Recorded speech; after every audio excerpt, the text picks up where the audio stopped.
Hello friends, how are you all? Welcome back to our YouTube channel. चलिए तो फिर इस क्लास में हम एनईपी जो नई शिक्षा नीति 2020 है उनसे रिलेटेड जितने भी महत्वपूर्ण क्वेश्चंस है उन सारे क्वेश्चंस को डिस्कस करेंगे। एमसीक्यू फॉर्मेट में देखेंगे, उसके बाद कुछ और इंपॉर्टेंट फैक्ट्स भी इस वीडियो के लास्ट में डिस्कस करने वाले हैं। तो चलिए फिर वीडियो में लास्ट तक बने रहिए। इस टॉपिक को देखना बहुत जरूरी है क्योंकि इनसे अक्सर क्वेश्चंस पूछे जाते हैं। देखिए, सबसे पहला क्वेश्चन है, निम्नलिखित में से किसे विकलांग छात्रों की शिक्षा के संदर्भ में राष्ट्रीय शिक्षा नीति 2020 द्वारा बढ़ावा नहीं दिया गया था? किसके संदर्भ में? विकलांग छात्रों की शिक्षा के संदर्भ में। देखिए, हम कोशिश करेंगे कि ऐसे क्वेश्चंस आप लोगों के सामने लाए जो आपके एग्जाम की यूज है ना इंपॉर्टेंट हो। तो विकलांग छात्रों की शिक्षा के संदर्भ में एनईपी 2020 में ना किसको बढ़ावा नहीं दिया जाता है?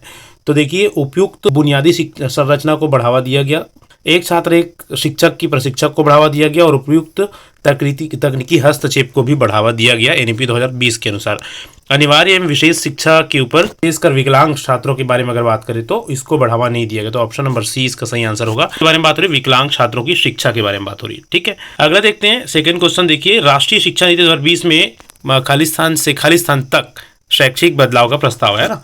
क्वेश्चन नंबर 3 को देखते हैं। एनईपी 2020 में एक राष्ट्रीय मूल्यांकन केंद्र स्थापित करने का प्रस्ताव है। क्या क्या स्थापित करने का?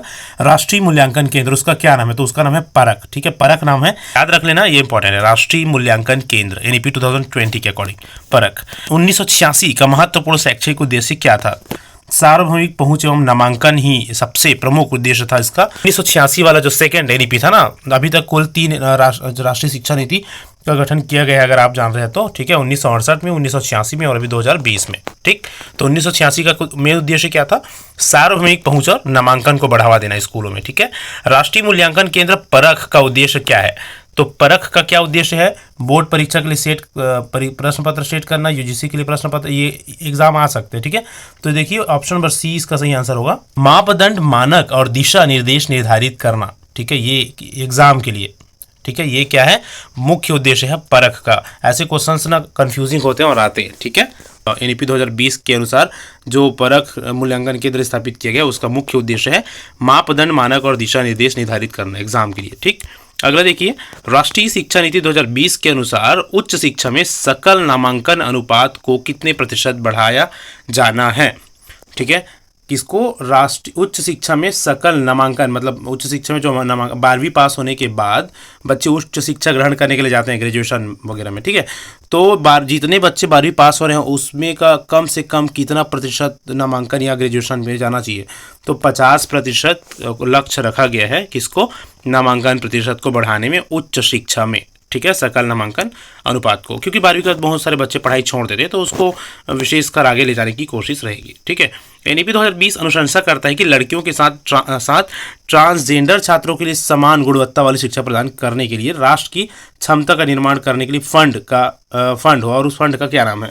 देखिए, जो गर्ल्स है ना, जो गर्ल्स है, लड़कियां हैं, उनके साथ ना ट्रांसजेंडर जो छात्र होते हैं उन लोगों के लिए भी समान गुणवत्ता वाला शिक्षा प्रोवाइड करना है, तो उसके लिए कुछ फंड की व्यवस्था की गई है एनईपी 2020 के अनुसार, और उस फंड को क्या नाम दिया गया है? लिंग समावेश कोष। ठीक है, लिंग समावेश कोष, ये ऑप्शन नंबर सी इसका सही आंसर होगा। याद रख लेना इसको, लिंग समावेश कोष कहा गया है उस फंड को जिसके तहत ट्रांसजेंडरों को भी दूसरों की तरह समान गुणवत्ता वाली शिक्षा प्रोवाइड कराई जाएगी। लिंग समावेश कोष। ठीक, अगर देखिए, नवगठित मसौदा एनईपी 2020 के अध्यक्ष कौन थे? तो जो एनईपी 2020 के अध्यक्ष थे डॉक्टर के कस्तूरी रंगन, ये याद रखिएगा आप, कस्तूरी रंगन, ऑप्शन नंबर बी अध्यक्ष। ठीक है, एनईपी 2020 का।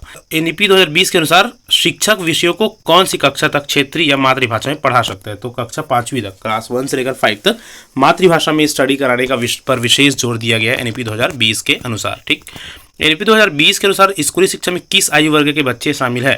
ठीक है, तो कौन से आयु वर्ग के बच्चे शामिल है किसमें? स्कूली शिक्षा में 3 से लेकर 18 तक, 3 से लेकर 18 तक। तो ऑप्शन नंबर 20 का सही आंसर होगा, क्लास 3 से लेकर, नर्सरी से लेकर 12 तक। ठीक है, अगला चलिए, एनईपी 2020 में उल्लेखित विशेष आवश्यकता वाले बच्चों के लिए सुझाया गया दूसरा नाम। विशेष आवश्यकता वाले बच्चों के लिए ना दिव्यांग बच्चा, उसको अक्षम बच्चा, विकृत बच्चा या विशिष्ट बच्चा नहीं बोलेंगे, बल्कि उनको किस नाम से जानते हैं? अब दिव्यांग बच्चा के नाम से जाना जाएगा। ठीक है, ये भी इंपॉर्टेंट है, याद रखिएगा। अगला देखिए, एनईपी 2020 के अनुसार निम्न में से कौन सी कक्षा माध्यमिक स्तर को समाविष्ट करती है? माध्यमिक स्तर को समाविष्ट कौन सी कक्षा करती है? कक्षा 9 से लेकर 12वीं तक को माध्यमिक स्तर के अंतर्गत रखा गया है। ठीक है, कक्षा 9 से लेकर 12वीं तक, 9वीं से 12वीं तक। आकलन के संदर्भ में राष्ट्रीय शिक्षा नीति 2020 क्या प्रस्तावित करता है? तो आकलन के संदर्भ में राष्ट्रीय शिक्षा नीति क्या प्रस्तावित करता है? विश्लेषण और आलोचनात्मक सोच जैसे उच्च क्रम के कौशल का परीक्षण। ठीक है, उच्च क्रम कौशल आप पढ़े हैं, हाई ऑर्डर स्किल और लो ऑर्डर स्किल, आप इंग्लिश पेडागोजी में पढ़े होंगे, high order skill and low order skill. High order skill या उच्च क्रम कौशल किसको बोलते हैं? ऐसे कौशल जिसमें ना एनालाइज करना, विश्लेषण, आलोचना करना, समराइज करना, ठीक है, ये सभी चीज़ें शामिल है उसमें। तो ये सभी उच्च क्रम कौशल में आते हैं। तो ऑप्शन नंबर ए इसका सही आंसर हो जाएगा कि राष्ट्रीय शिक्षा नीति 2020 के आकलन के संदर्भ में ये प्रस्तावित करता है। अगला देखिए, राष्ट्रीय शिक्षा नीति 2020 किसकी ओर बदलाव का प्रस्ताव रखती है? तो कि कैसे सीखना है इसकी ओर। वो देखो, रट कर तो सीखने वाली बात कोई भी शिक्षा नीति नहीं करेगा, है ना। पाठ्यक्रम सामग्री में वृद्धि भी उतना जरूरी नहीं है, मानकीकरण भी नहीं। सबसे मेन चीज़ ये हो जाती है कि हमको ये सीखना है कि एक्चुअल में बच्चों को सिखाना कैसे है। ठीक है, बच्चों को सिखाना कैसे है।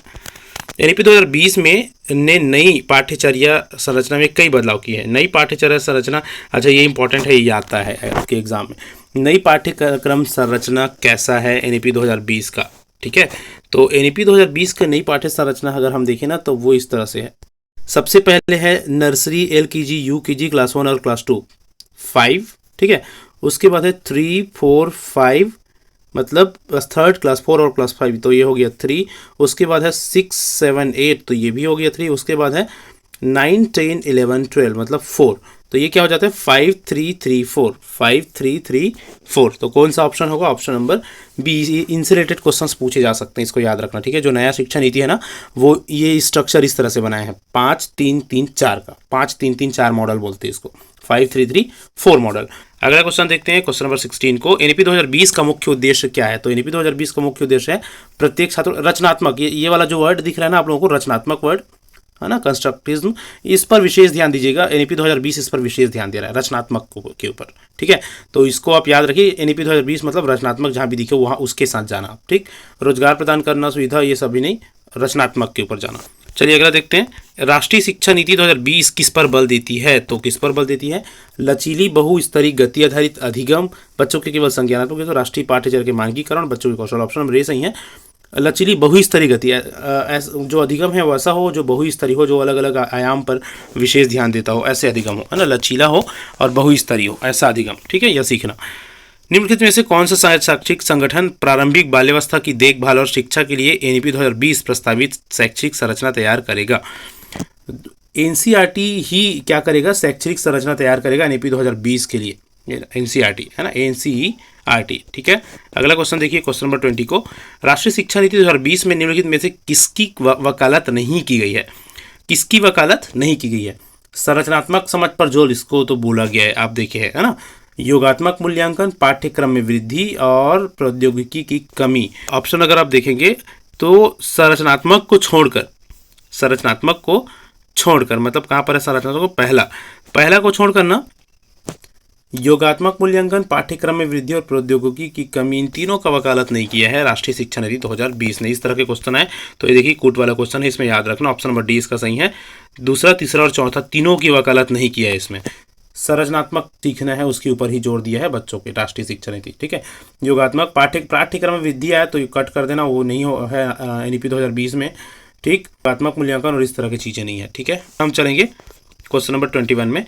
राष्ट्रीय शिक्षा नीति 2020 द्वारा किए गए प्रस्तावों के संबंध में निम्नलिखित में से कौन सा कथन सही नहीं है? ठीक, एनईपी के प्रस्ताव में सही कौन सा नहीं है बोला गया, तो देख लो सही कौन सा नहीं है।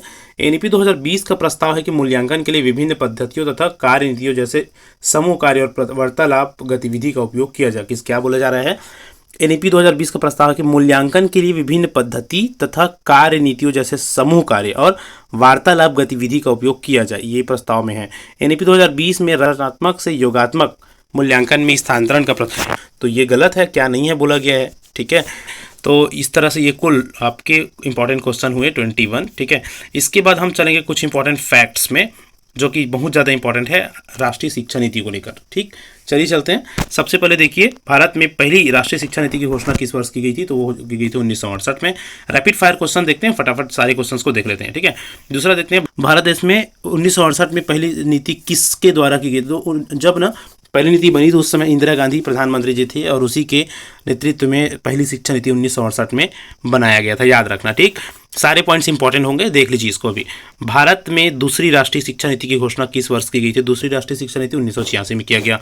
भारत में नई शिक्षा नीति 2020 की घोषणा कितने वर्षों बाद हुई? तो 34 वर्ष बाद, जाना, दूसरा शिक्षा नीति बनने के 34 वर्ष बाद तीसरा शिक्षा नीति बना है। नई शिक्षा नीति 2020 को कब तक लागू किया जाएगा? तो 21-22 में लागू हो गया नई शिक्षा नीति। ठीक, नई शिक्षा नीति 2020 के मसौदा समिति में तो कौन थे उनके अध्यक्ष? श्री कृष्ण स्वामी कस्तूरी रंगन थे, हमने ऊपर देखा, इसको याद रख लेना, ये इंपॉर्टेंट है। शिक्षा नीति 2020 को किस शिक्षा नीति की जगह पर लाया गया? तो राष्ट्रीय शिक्षा नीति जो सेकंड चल रहा था 1986 वाला, उसके जगह पर लाया गया।